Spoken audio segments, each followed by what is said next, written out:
बिस्मिल्लाहिर्रहमानिर्रहीम।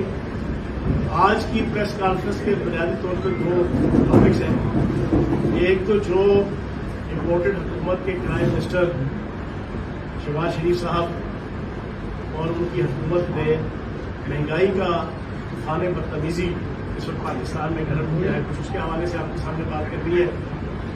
और दूसरा इशू जो सबसे इम्पोर्टेंट है इन दो इशूज में, पिछले 2-3 दिन से एक बड़ा माहौल बनाया जा रहा है हुकूमत की तरफ से और हुकूमत के पेरोल के ऊपर जो तज्जिया निगार या कुछ मीडिया के अंदर उनके कंपोनेंट्स हैं कि जनाब इमरान खान साहब के खिलाफ बगावत का केस वो कायम किया जाएगा। क्यों कि इमरान खान साहब ने जनाब फला इंटरव्यू के अंदर फला बातें की। मैं इन दो इशूज के ऊपर आपके सामने कुछ चीजें रखना चाहूंगा। पहली बात तो ये है कि सारी दुनिया जानती है कि पाकिस्तान तहरीके इंसाफ की हुकूमत ने 3.5 साल की हुकूमत के अंदर पाकिस्तान की इकॉनमी को, पाकिस्तान की मईशत को जो मजबूत बुनियादों पे कायम किया था, उसकी वजह से आज से 3 महीने पहले इमरान खान साहब ने ये ऐलान किया था कि हम 30 जून तक पेट्रोलियम मसनूआत में इजाफा नहीं करेंगे, क्योंकि पेट्रोलियम मसनूआत के अंदर जो इजाफा होता है उसका डायरेक्ट इम्पैक्ट बच्चों के दूध से लेके, बूढ़ों के बुढ़ापे से लेके, जवानों की जवानी से लेके, गरीब की रेहड़ी से लेके, अमीर की जनाब जो आड़त से लेके हर चीज के ऊपर असरअंदाज होता है। वो क्यों कहा था और वो क्यों किया था, उसकी बुनियादी वजह ये थी कि पाकिस्तान की इकॉनमी स्टेबल थी। मैं मोटी मोटी 3-4 चीजें आपके सामने रख देता हूं। पिछले साल 2021-22 के हवाले से IMF ने, वर्ल्ड बैंक ने, एशियन डेवलपमेंट बैंक ने, पाकिस्तान के फाइनेंस डिपार्टमेंट ने और फाइनेंस मिनिस्ट्री ने और पाकिस्तान के स्टेट बैंक ऑफ पाकिस्तान ने ये तखमीना लगाया था, ये अंदाजा लगाया था कि पाकिस्तान का GDP ग्रोथ रेट 2021-22 का 4.5 से ऊपर नहीं जाएगा। लेकिन सारी दुनिया ने देखा, आज से 15 दिन पहले नेशनल अकाउंट्स कमेटी, जिसको चेयर वजीर आजम पाकिस्तान करता है, उसकी मीटिंग हुई। उसमें शहबाज शरीफ साहब को नेशनल अकाउंट्स कमेटी के जो मेंबर, जिसमें स्टेट बैंक का चेयरमैन भी है, FPR का चेयरमैन भी है, SCCP का चेयरमैन भी है, आपके जितने फाइनेंशियल अदारे हैं उनके हेड भी हैं, उन्होंने रिपोर्ट दी कि जनाब पाकिस्तान की GDP ग्रोथ रेट 2021-22 की 5.97 है। शहबाज शरीफ साहब की आंखें खुल गई। फिर उन्होंने बताया कि जनाब पाकिस्तान की एक्सपोर्ट इस फाइनेंशियल ईयर के अंदर 29% बढ़ी है।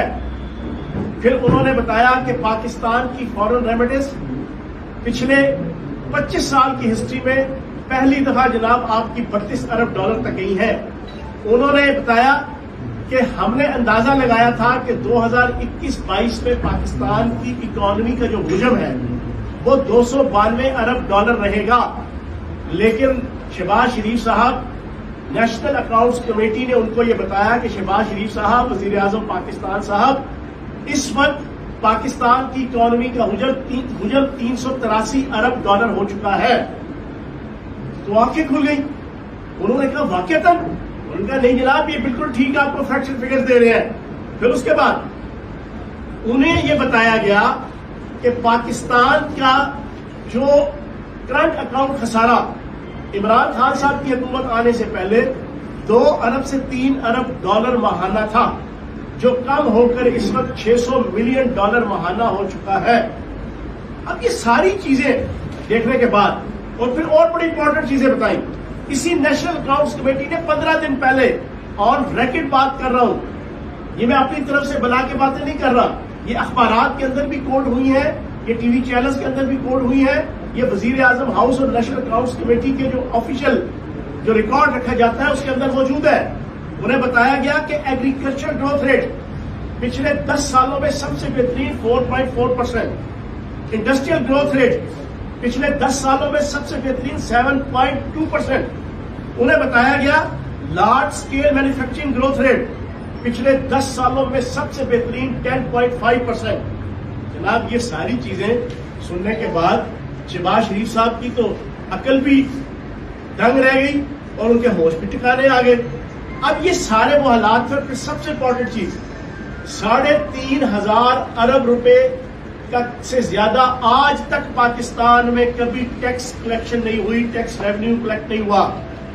हमारे इस फाइनेंशियल दौर के अंदर 2021-22 इसके 11 महीनों में 5,380 अरब रुपए हो चुके हैं, और जो जून का महीना शामिल करना है, इनकी अपनी रिपोर्ट ये बता रही है, आज से 3 दिन पहले टीवी चैनल्स में चल रही थी कि 5,800 अरब रुपया वो इस फाइनेंशियल ईयर का होगा।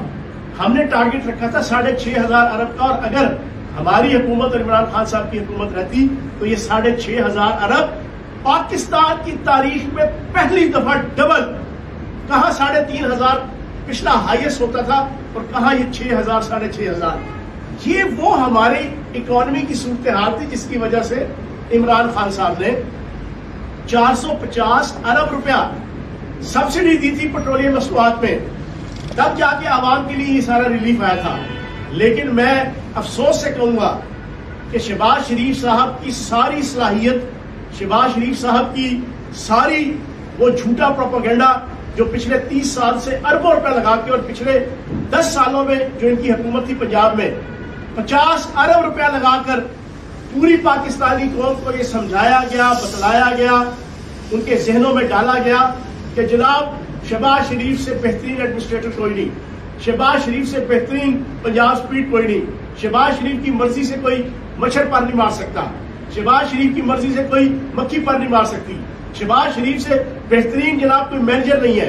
ये एड्स के जरिए से 50-52 अरब रुपए के हमें ये बताया गया। लेकिन हाय ये तूने क्या किया, मुझको भी फाश कर दिया। मैं ही तो एक राज था सीनाए कायनात में।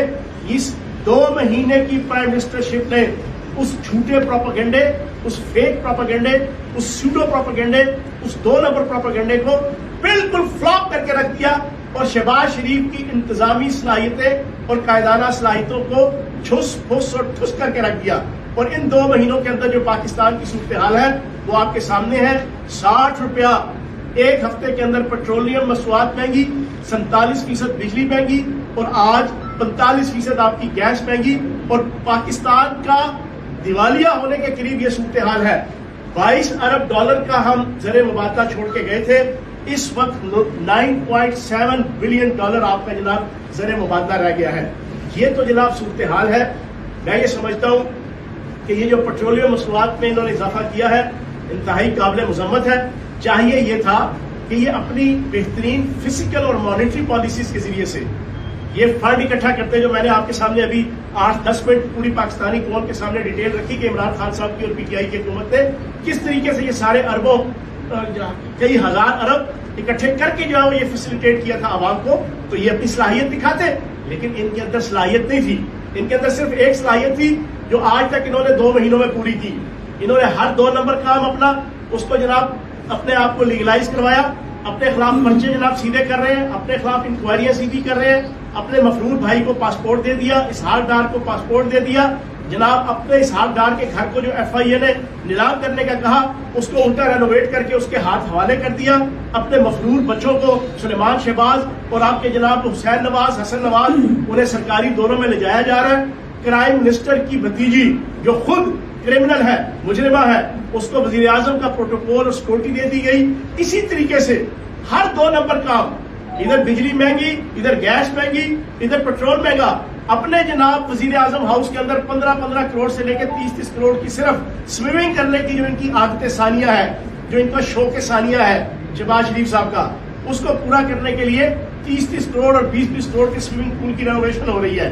तो जनाब इन अलियों तलियों को छोड़ के मैं मुतालबा करूंगा 22 करोड़ पाकिस्तानियों की नुमाइंदगी करते हुए कि फौरी तौर पर पेट्रोलियम मसनूआत का इजाफा वापस किया जाए।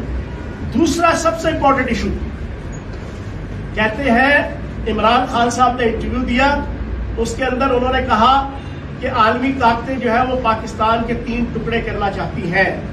जनाब बड़ी गलत बात कह दी, और उन्होंने कहा कि पाकिस्तान दिवालिया होने के करीब है और आलमी ताकतें और मुल्क दुश्मन ताकतें ये चाहती हैं कि पाकिस्तान दिवालिया हो। दिवालिया होने के बाद फिर जिस तरीके से यूक्रेन के ऐसे मामला डील किए गए थे कि उनके सामने ऑप्शन रखे गए थे کہ آپ اپنے اٹامک پروگرام، اپنے اٹامک اسلحے، اپنے نیوکلیئر میزائلز اس سے دستبردار ہو جائیں، اور ہونے کے بعد ہم آپ کا جناب قرضہ بھی جناب بیل آؤٹ پیکج دے دیں گے، آپ کو قرضہ بھی معاف کر دیں گے اور آپ کے لیے آسانیاں پیدا کر دیں گے۔ خان صاحب نے پوری ہسٹری کے ساتھ ایک چیز رکھی، اس کے اوپر بڑا شور اور بڑا واویلا، حالانکہ یہ بات 1995 سے سٹارٹ ہوئی ہے۔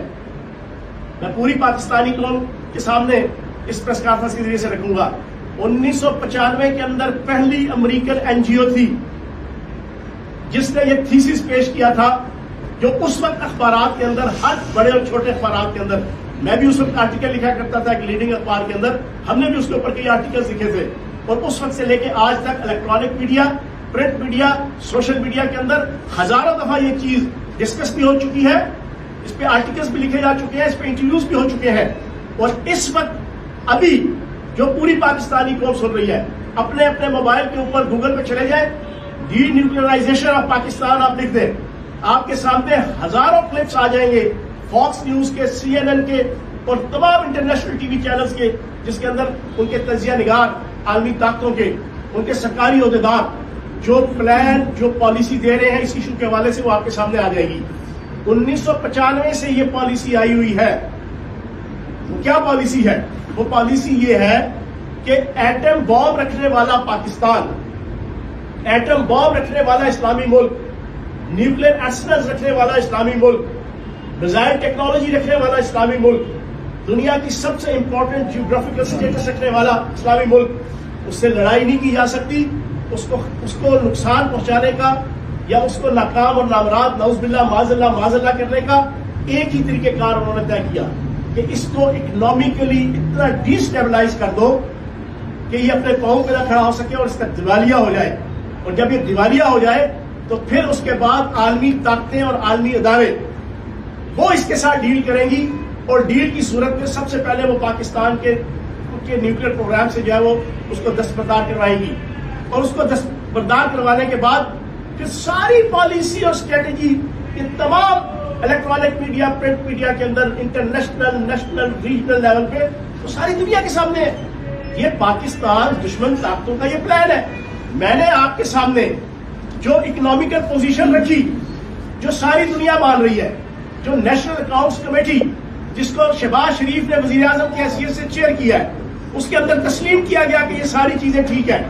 2 سال کے کرونا وائرس کے پینڈیمک کے باوجود 3.5 سال اس آل پاکستان لوٹ مار ایسوسی ایشن اور اس انجمن غلامان امریکہ جو اس وقت حکومت کی صورت میں موجود ہے، ان کی 3.5 سال کی اپوزیشن کے باوجود ہر روز short march, long march, destabilization حکومت کی، اس کے باوجود پاکستان اکنامیکلی مضبوط ہوا 3.5 سالوں میں۔ پاکستان کی اکانومی بہتر ہوئی، پاکستان کے تمام میکرو لیول انڈیکیٹر اکانومی کے وہ بہترین اور ٹاپ کلاس ہوئے۔ پاکستان کا ٹیکس کلیکشن ہسٹری میں 3,500 سے 6,000 ارب تک گیا۔ یہ سارا کچھ کیوں ڈی اسٹیبلائز کیا گیا؟ یہ ساری اتنی اچھی پرفارمنس کے باوجود حکومت کو کیوں ہٹایا گیا؟ اس کے پیچھے یہی ایجنڈا ہے کہ پاکستان کو ڈی اسٹیبلائز کرو، پاکستان کی اکانومی کو ڈی اسٹیبلائز کرو، پاکستان کی معیشت کو، معاشرت کو۔ جب اس کو ڈی اسٹیبلائز کرو گے تو اس کا پہلا نقصان پاکستان کی فوج کو، پاکستان کے اداروں کو، پاکستان کی ریاست کو ہوگا، اور جب ان کو نقصان ہوگا اس کے بعد عالمی ملک دشمن طاقتیں پاکستان کو اپنی مرضی کے مطابق جو ہے نا پھر ڈیل کریں گی۔ اس پورے انٹرویو کے اوپر یہ کہتے ہیں، کون کہتا ہے کہ جناب بغاوت کا مقدمہ، یہ آپ کا بلاول زرداری ہے، اس کا بیان یہ میں ٹی وی چینل سے اور اخبارات سے اٹھا کے آپ کے سامنے رکھ رہا ہوں۔ آج سے کچھ ماہ پہلے ہی اس نے کہا بنگلہ دیش بنا، کل سندھو دیش بنے گا، پھر سرائکی دیش بھی بن سکتا ہے۔ یہ بلاول زرداری تقریروں میں بولتا رہا ہے۔ کون کہہ رہا ہے پاکستان کے اوپر بغاوت کا پرچہ، عمران خان کے اوپر بغاوت کا پرچہ؟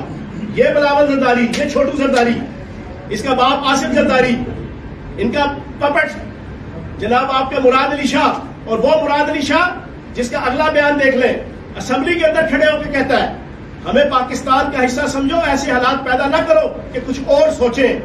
یہ مراد علی شاہ یہ کہتا ہے کہ عمران خان کے اوپر بغاوت کا پرچہ کاٹا جائے۔ اور کون کہتا ہے بغاوت کا؟ یہ جناب بلاول زرداری صاحب کی، یہ آپ کے سامنے، پہلے بنگلہ دیش بنا تو اب فلاں بنے گا، فلاں بنے گا، فلاں بنے گا۔ اور پھر کیا کون رہا ہے؟ وہ نون لیگ، وہ بیگم صفدر امان، جس کا پپٹ اور جس کا فرنٹ پین میاں جاوید لطیف، جس نے ساری دنیا کے سامنے پچھلے سال کہا کہ اگر نواز شریف کو کچھ ہوا، اگر بیگم صفدر امان کو کچھ ہوا تو ہم پاکستان کھپے کا نعرہ نہیں لگائیں گے، جو آج وزیر بنا ہوا ہے، وہ کہتا ہے کہ عمران خان کے اوپر بغاوت کا پرچہ۔ کس عمران خان کے اوپر؟ جس عمران خان نے ناموس پاکستان کا جھنڈا اٹھایا، جس عمران خان نے ناموس پاکستانی عوام کا جھنڈا اٹھایا، جس عمران خان نے ہمیشہ پاکستان کو انٹرنیشنل لیول پر وکٹری کے سٹینڈ کے اوپر کھڑا کیا۔ کس عمران خان کے خلاف پرچہ کاٹا جائے؟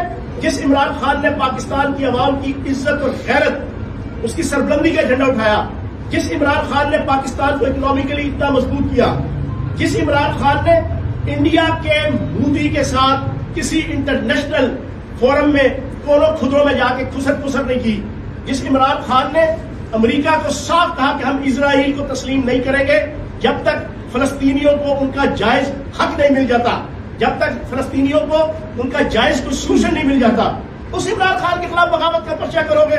تم اپنے گریبان میں جھانکو، اتنی نہ بڑا پاک یہ دامہ کی قائد، دامن کو ذرا دیکھ، ذرا بندے کبا دیکھ۔ تو جناب والا کان کھول کے سن لیں، جو لوگ یہ کہہ رہے اس انجمن غلامان امریکہ کے لوگ کہ عمران خان کے خلاف بغاوت کا پرچہ ہوگا، عمران خان پاکستان کا ہیرو ہے۔ عمران خان نے ان تمام چوروں، لٹیروں اور نوسر بازوں کی سازش کو بے نقاب کیا، یہ ساری چیزیں بتا کے، اور یہ پہلی دفعہ بے نقاب سے کیا۔ 1995 سے لے کے آج تک PCO لوگ جو ہے نا اس پاکستان کے اندر درد دل کے ساتھ بھی اور بغض پاکستان کے اندر بھی یہ بات کر چکے ہیں۔ اور آپ کے سامنے ایک اور چیز رکھ دوں، میں پوری پاکستانی قوم سے پوچھوں گا، 2011 میں مرزا ذوالفقار، آصف زرداری کا رائٹ ہینڈ، آصف زرداری کا 2013 اور 2008 سے 2013 کا وزیر داخلہ سندھ، ہوم منسٹر سندھ، آج بھی زندہ ہے، آج بھی ان کی بیگم فہمیدہ مرزا MNA ہے۔ اگر نہیں یاد، کیونکہ ہماری بڑی شارٹ میموری ہوتی ہے، میں دوبارہ یاد دلا دیتا ہوں۔ آج اس پریس کانفرنس کے ذریعے سے تذکیر کے طور پہ بتا رہا ہوں، سارے گوگل میں چلے جائیں، اس کی پریس کانفرنس قرآن پاک سر پہ رکھ کے 3 گھنٹے اس نے پریس کانفرنس کی تھی۔ 3 گھنٹے اس پریس کانفرنس کے اندر اس نے قرآن پاک سر پہ رکھ کے کہا تھا کہ مجھے الطاف حسین اور آصف زرداری نے بلا کر یہ کہا تھا کہ عالمی طاقتوں کا ایجنڈا ہے کہ ہم نے پاکستان کو ڈی اسٹیبلائز کر کے، ہم نے نعوذ باللہ معاذ اللہ میرے منہ میں خاک، ہم نے اس کو 3 حصوں میں تقسیم کرنا ہے۔ تو جناب ہم ان کے ایجنڈے کے راستے میں رکاوٹ نہیں بنیں گے، تم بھی اس کے مطابق کہو۔ قرآن سر پہ رکھ کے کہا تھا اس نے، مرزا ذوالفقار نے۔ تو جناب والا تم لوگ جو ڈرٹی پالیٹکس یہاں پہ کر رہے ہو نا، آج بڑے محب وطن اور بڑے سادھو بن کے اور نمازی اور حاجی بن کے عمران خان کو کٹہرے میں لانے کی جو باتیں کر رہے ہو، تو آپ اپنی اوقات میں آؤ۔ پاکستان کی 90% عوام عمران خان کی جذبہ حب الوطنی، عمران خان کی جذبہ ناموس رسالت، عمران خان کی جذبہ حب عوام اس کے ساتھ اس طرح جڑی ہوئی ہے، اس طرح۔ اور انشاءاللہ سب کو پتہ ہے کہ یہاں پہ محب وطن کون ہے، بھکاری کون ہے، غلام کون ہے، غدار کون ہے، اور غیروں کے چرنوں پہ بیٹھنے